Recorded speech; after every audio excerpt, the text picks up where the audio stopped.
What's up, cats? You know, I really don't have a lot of time today. I got a lot of stuff to do. I can't just sit around chatting in a man cave all day. Well, alright, I've had a lot of people comment about the property and tell us how beautiful our place is. Today I thought I'd just kind of show you what it takes to maintain this property. Now it's springtime, so everything is pretty much untouched. I've got beds to clean out. I haven't even mowed grass this year. There's trees that need cut up. There's a lot of work that needs to be done this spring. I'm going to get started on that today, but first I'll show you some of the equipment that I use and the process that we use to keep this place looking pristine. First of all, when it comes time to mow the grass, it's a process.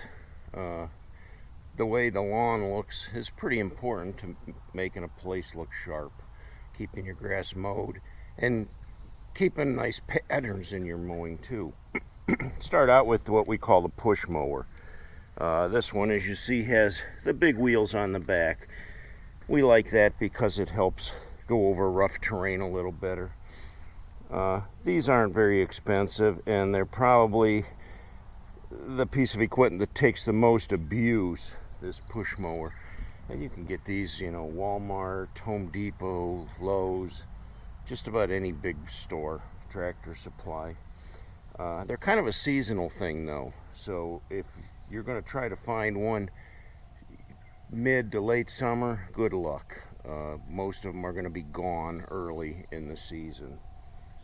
I use that mower to do some of these smaller areas that, you know, if I got the tractor in there, I'd have grass blown all over everything. So I just use the small mower in there. Places like this little island here that I can easily get with the push mower, you know, under the fence. All the cut-in work is done with that push mower first.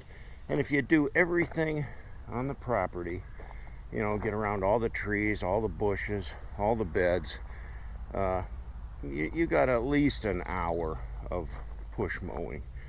It's good cardio exercise too. The next piece of equipment that we use to mow everything around here is our Husqvarna lawn tractor. It has a 48-inch deck, 4-foot deck on it, and plenty of power. It's run by this 24-horse Kohler engine. Oh, I got a lot of leaves to clean out in there before I take it out today.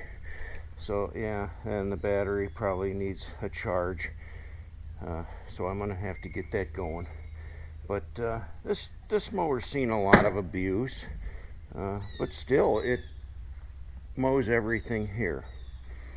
I did have a zero turn, didn't use it very much though. A zero turn would get stuck on a dime all the time. This thing, it'll still get stuck.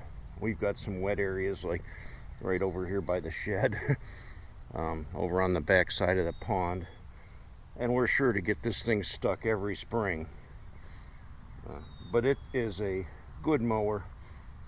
It's been dependable. We've had it for quite a few years now, and it gets the job done. If you mow everything around here with the tractor, taking your time to mow some nice patterns and make it look nice, it's going to take a couple hours at least. I usually give myself about half a day for mowing with the tractor around here. I mean, we're out of 5.5 acres, we're probably mowing at least 3 or more acres here, maybe even up to 4 acres.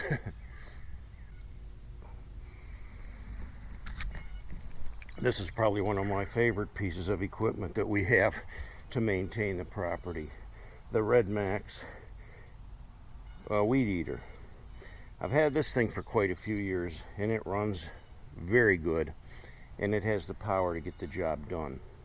Now, this is very critical in, say, like trimming around the pond. The weed eater will cut a 12 to 16 inch swath depending on how much string you have out, and I can make a pass all the way around the edge of the pond to keep the weeds down, except for the cattails back there that we leave for the wildlife.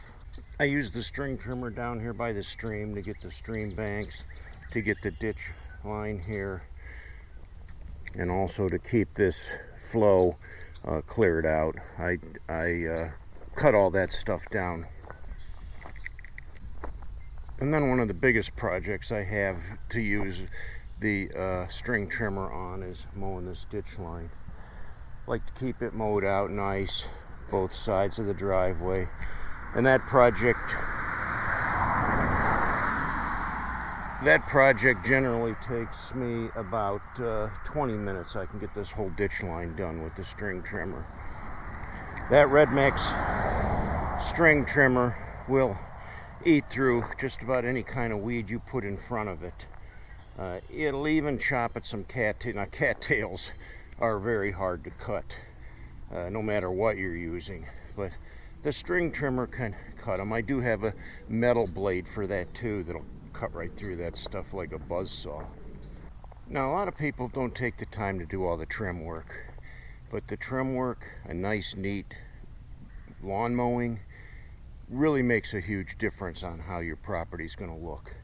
Take your time, do the trimming, cutting in around all the trees and pull the weeds. Makes a big difference. With spring coming on, there's a lot of maintenance on these beds. What I like to do first is edge everything. I have kind of a rough edge on here now, but I can clean all that up. I have this Ryobi.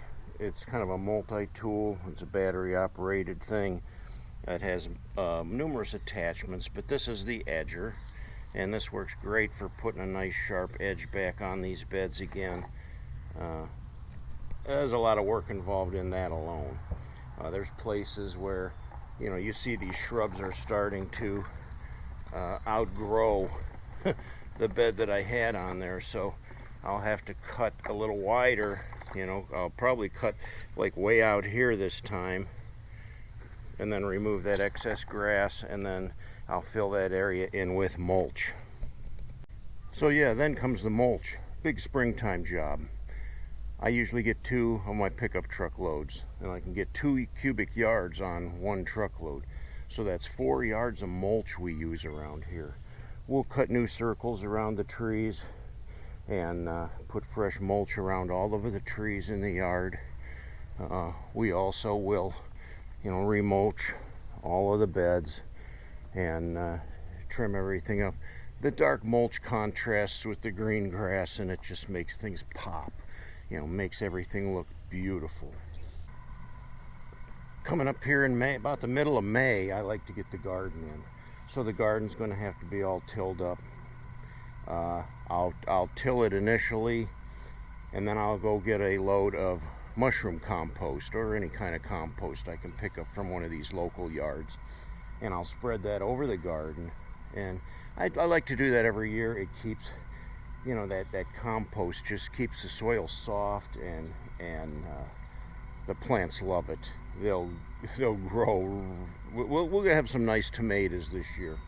I'm not ready to drag it out yet, but there's the rototiller that I use on the garden to chew up the dirt and get it ready for planting. It's not a top of the line tiller. It's really a little small for what I need. The price was right. It was on sale when I bought it, and I have had some issues with this thing. I've had the tires come off the rim numerous times. I've had problems with the engine running smoothly, probably carburetor issues with it, and the clutch on the thing, the tiller blades often it has to be adjusted because the blades don't want to freeze up when it gets into tougher ground. But that's always a big spring job, tilling the garden. Aside from the garden, we have what we call the herb garden. We have perennials and annuals that we plant in here. We have irises, we have gladiolas, we have black-eyed Susans, we have purple coneflower, lavender right here. Just all kinds of different lilies and stuff that comes up. So this is a big project too. A lot of work put into this herb garden every year. and I usually put that off until all the other stuff is done, the vegetable garden's in and everything. Then I can work on this as a big project. Again, on this herb garden, I will use this Ryobi expanded tool, and I do have a tiller attachment for it. Works fabulous in these small places. In fact, once I get the vegetable garden planted, I can use this thing in there, and I can till probably half of that garden with this thing alone before the battery goes out on it. A handy thing to have. Maintaining the pond is another big chore, and it has to be done to keep it looking neat and nice like this, to keep the weeds down, to keep the algae down. I have to use some chemicals. I use a product called Cutrine Plus.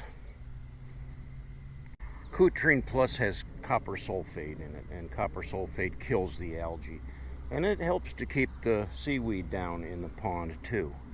So keeps the water clear, pure. It's harmless to humans, so this being our potable water source, in other words, this water gets pumped into the house and goes through a chlorination system, and that's our water source right there. So we like to keep it controlled and take good care of it. I will also, if necessary, use a product called Shore Clear, and I have to use it on the cattails. I keep the cattails back there for the wildlife, and I have to if I didn't maintain those cattails and keep them, I have to spray the ends to keep them from encroaching. Otherwise they just continue to go around the whole pond at one point or another. They're hard to control, so I use that Shore Clear, spray them with a pump sprayer to keep them under control. Another thing we have to do around here is animal control. You'll see all of our trees have wire fencing around them, and even at that, the deer got this cherry, beautiful cherry. I'm hoping that that'll heal over time. I'd hate to lose the tree, but the deer do a lot of damage to our trees. Now, speaking about trees, just like grass, trees need to be pruned. If I didn't prune these trees up, you wouldn't be able to mow under them. The branches would be hanging down to the ground, so they need a lot of maintenance as well. Another big part of the pruning task is keeping these wood lines cleaned back, because the stuff just wants to keep encroaching and growing over. That's a huge job, just going around the edges and cutting things back. The worst ones are, you get these roses, these thorns, and they'll want to snag you when you're going by on the tractor. Oh, I want to show you this too. This is what happens. The deer have chewed this top of this pine right off. So again, if I don't have things protected with wire, the deer are going to get them. Another project I want to do this spring is get wire cages around all my pines and little trees that I planted. Even when they're tucked in to the edge of the woods like this, the deer will still get at them. And here's one that I planted last summer, and you'll see what happened to it. The deer absolutely annihilated it. Whether it'll survive or not, good question. I'll still put a cage around it in hopes that it'll come back, and it very well may. If you'll look along the wood line behind me, you'll see all these snags or dead stubs. That's a huge one there. The buzzards and the crows like to roost in that great big tall one. One of these days it's going to come down, though. It's pretty rotten.